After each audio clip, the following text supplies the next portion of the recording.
আমি আমার একটা মাছ নিলাম, সেটা 3 কেজির একটা মাছ নিলাম, দেশি একেবারে নদীর রুই নিলাম।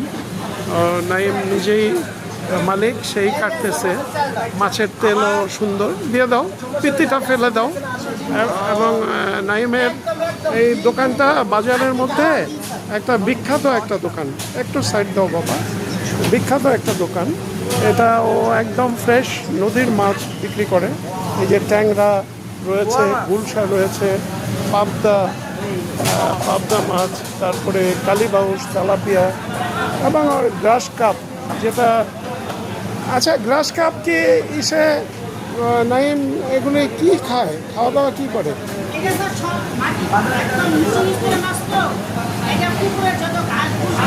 এটা কি চাষের গুলো এগুলি খায় নাকি ফিট খাবার খায়? খায়। তাহলে তো ওইটাও তো ক্ষতি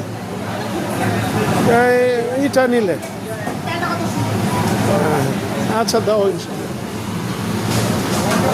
তাহলে নদীরটা ভালো না নাইম?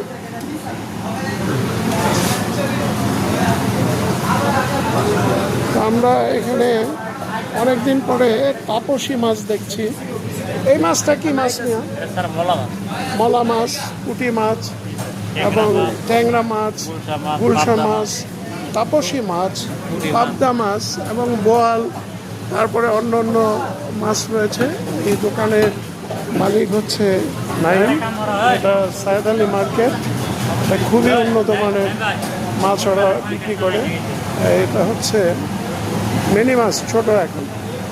তারপর বাইং মাছ, এগুলি সহকারে একটা ভিডিও করে দিলাম। আজকে আমি একটা এই নদীর পাঙ্গাসের কিছু অংশ নিতে চাচ্ছি, যদি অর্ডার দেয়, দাম দস্তুরে বনে, তাহলে নিব। হ্যাঁ করো। তারপরে আমরা এই গাদাটাকে তুমি 2 ভাগে ভাগ করো, দেখি সরতে।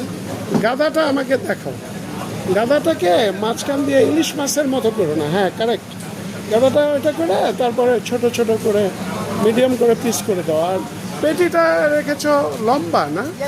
দেখাও, একটা পিস দেখাও আমাকে, পেটির পিসটা দেখাও, কত সুন্দর। হ্যাঁ সত্যিকার অর্থে আমি যত কথাই বলি, ওর মাছ বাজারের মধ্যে সেরা মাছ। পিত্তিটা ফেলো। আর তুমি, আমি যেটা চাচ্ছি, পেটিটা কিভাবে করলে এটা একবার দেখি। চিকন চিকন লম্বা করে। ইনশাল্লাহ আমাদের পড়তা হোক, কারণ সাশ্রয় একটা তো ব্যাপার। পয়সা করি তো, আমরা মিড লেভেলের লোক, তো এত